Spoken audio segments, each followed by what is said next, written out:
A tedious man talks to no end, as well as to no purpose, for he would never come at it willingly.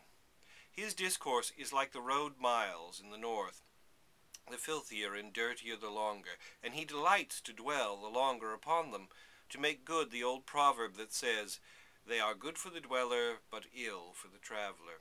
He sets a tale upon the rack, and stretches it, until it becomes lame and out of joint.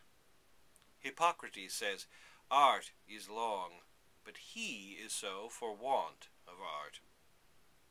He has a vein of dullness that runs through all he says or does, for nothing can be tedious but that it is dull and insipid. Digressions and repetitions, like bag and baggage, retard his march, and put him to perpetual halts. He makes his approaches to a business by oblique lines, as if he meant to besiege it, and fetches a wide compass about to keep others from discovering what his design is. He is like one that travels in a dirty, deep road that moves slowly and, when he is at a stop, goes back again and loses more time in picking of his way than in going it.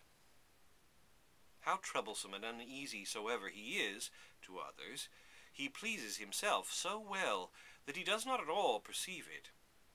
For though home be homely, it is more delightful than finer things abroad, and he, that is used to a thing, and knows no better, believes that other men, to whom it appears otherwise, have the same sense of it that he has.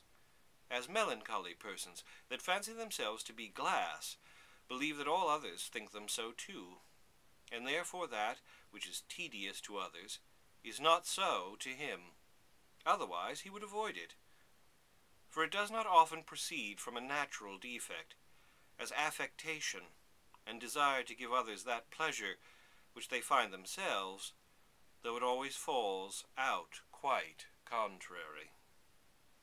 He that converses with him is like one that travels with a companion, that rides a lame jade. He must either endure to go his pace, or stay for him. For though he understands long before what he would be at better than he does himself, he must have patience, and stay for him, until with much ado, to little purpose, he at length comes to him, for he believes himself injured if he should bate a jot of his own diversion.